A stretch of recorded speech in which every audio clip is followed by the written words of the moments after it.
ಶುಭ ಸಂಜೆ.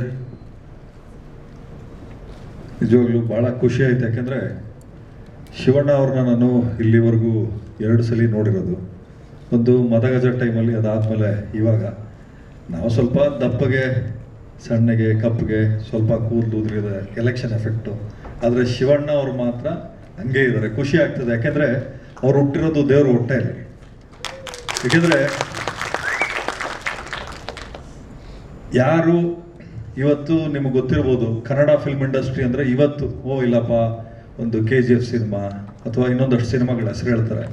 ಆದರೆ ಇವತ್ತು ಕನ್ನಡ ಸಿನಿಮಾ ಬಗ್ಗೆ ಯಾರಾದರೂ ಒಳ್ಳೇದು ಮಾತಾಡಬೇಕು ಅಥವಾ ಏನೋ ಒಂದು ಉದಾಹರಣೆ ಕೊಡಬೇಕು ಅಂದರೆ ಅದಕ್ಕೆ ಉದಾಹರಣೆ ಡಾಕ್ಟರ್ ರಾಜ್ಕುಮಾರ್ ಅವರು ಅಂತ ಎಲ್ಲರೂ ಹೇಳ್ತಾರೆ.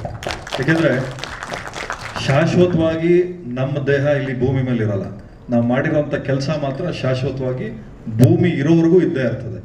ಅಂಥ ಕೆಲಸ ನಮ್ಮ ಡಾಕ್ಟರ್ ರಾಜ್ಕುಮಾರ್ ಅವರು ಮಾಡಿರುವಂಥದ್ದು. ಅವರು ಮಗನಾದಂಥ ನಮ್ಮ ಶಿವಣ್ಣ ಅವರು. ನನಗೆ ಶಿವಣ್ಣ ಅವ್ರ ಬಗ್ಗೆ ಹೇಳಬೇಕು ಅಂದರೆ, ಅಪ್ಪು ಸರ್ ನಾನು ಮೋಸ್ಟ್ಲಿ ರಾಬರ್ಟ್ ರಿಲೀಸ್ ಆದಮೇಲೆ ಅನ್ಕೋತೀನಿ, ಕುತ್ಕೊಂಡು ಮಾತಾಡ್ತಾ ಇದ್ವಿ ಯಾವುದೋ ಒಂದು ವಿಚಾರಕ್ಕೆ. ಆವಾಗ ನಾನು ಹಿಂಗೆ ಕೇಳ್ತಾ ಇದ್ದೆ, ಏನು sir back to back films ಮಾಡ್ತಾ ಇರೋ ನಿಮ್ಮ ಬ್ಯಾನರಲ್ಲಿ ಅಂತ.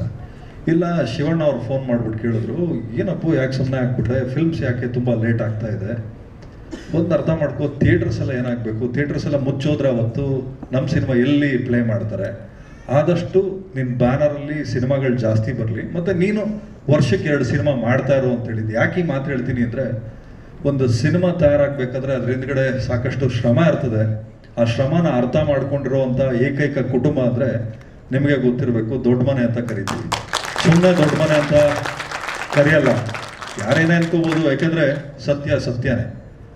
ನಾನು ಅವತ್ತು ಹೋದಾಗಲೂ ನಮ್ಮನ್ನು ಅಷ್ಟೇ ಪ್ರೀತಿ ವಿಶ್ವಾಸದಿಂದ ಮಾತಾಡಿಸಿದ್ರು, ಇವತ್ತು ಬಂದಾಗಲೂ ನಮ್ಮನ್ನು ಅಷ್ಟೇ ಪ್ರೀತಿ ವಿಶ್ವಾಸದಿಂದ. ಇವತ್ತು ನಿಮಗೆ ಗೊತ್ತಿದೆ, ಫಸ್ಟ್ ಕೇಳ್ತಾರೆ ಯಾರಾದರೂ ಚೀಫ್ ಗೆಸ್ಟ್ ಬರೋರು ಎಲ್ಲರೂ ಬಂದಿದ್ದಾರಾ ಅಂತ.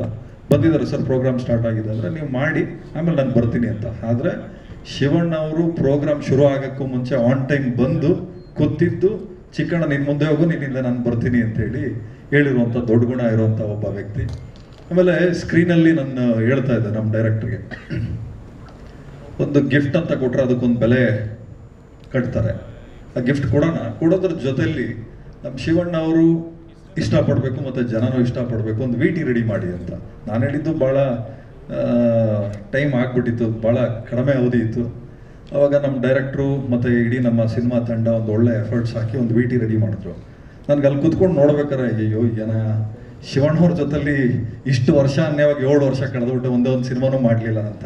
ಯಾಕಂದರೆ ಆ VT ನನಗೆ ಹೆಂಗೆ ರಾಕೆಟ್ ಹಚ್ಬಿಟ್ರೆ ಪಟ್ಟದ ಮೇಲ್ಗೆ ಹೋಗ್ತದೆ, ಹಂಗೆ ಹೆಂಗನ ಮಾಡಿ ಶಿವಣ್ಣವ್ರ ಜೊತೆಲಿ ಒಂದು ಸಿನಿಮಾ ಮಾಡಬೇಕು ಅಂತ. ಯಾಕೆಂದರೆ ನಾನೊಂದು ಇವತ್ತಿಗೂ ಅಷ್ಟೇ, ನಾನು ಸ್ನಾನ ಮಾಡ್ಬೇಕಾದ್ರೆ ನನಗೊಂದು ಅಭ್ಯಾಸ ಇದೆ, ಅಥವಾ ನಾನು ಒಬ್ಬನೇ ಕಾರ್ ಓಡಿಸ್ಬೇಕಾದ್ರೆ ಒಂದಷ್ಟು ಸಾಂಗ್ ಕೇಳೋದು. ದೊರೆ ಸಾಂಗ್ ಇವತ್ತಿಗೂ ಕೇಳ್ತೀನಿ, ಆ ದೊರೆ ಟೈಟ್ಲು ಇವತ್ತಿಗೂ ಇಟ್ಕೊಂಡಿದ್ದೀನಿ ನನ್ನ ಬಾನಲ್ಲಿ. ಅದೇ ರೀತಿ ಸಿನಿಮಾ ಇಂಡಸ್ಟ್ರಿ ಅಂತ ಬಂದಾಗ ಒಂದು ಕುಟುಂಬ, ಆ ಕುಟುಂಬನ ನಡೆಸ್ಕೊಂಡು ಹೋಗುವಂಥ ಒಂದು ಇವತ್ತು ಯಜಮಾಂತನ ನಮ್ಮ ಶಿವಣ್ಣ ಅವ್ರಿಗಿದೆ. ಆ ಶಿವಣ್ಣ ಅವರು ಬಂದು ನಮ್ಗೆ ಇವತ್ತು ಆಶೀರ್ವಾದ ಮಾಡಿದ್ದಾರೆ. ಏಕೆಂದರೆ ಪ್ರೊಡಕ್ಷನ್ ಹೌಸ್ ಆಗಿ ಇವತ್ತು ನಾವು ಎಸ್ಟಾಬ್ಲಿಷ್ ಆಗಿದ್ದೀವಿ. ಆದರೆ ಚಿಕ್ಕಣ್ಣ ಒಬ್ಬ ಹೀರೋ ಆಗಿ ಎಸ್ಟಾಬ್ಲಿಷ್ ಆಗುವಂಥ ಒಂದು ಅವಕಾಶ ಬಂದಾಗ ಅದು ಒಳ್ಳೆಯವ್ರ ಕೈಯಲ್ಲಿ ಆಗಬೇಕು. ಅದು ಇವತ್ತು ಶಿವಣ್ಣ ಅವ್ರ ಕೈಯಲ್ಲಿ ಆಗಿದೆ. ಭಾಳ ಖುಷಿ ಆಯಿತು.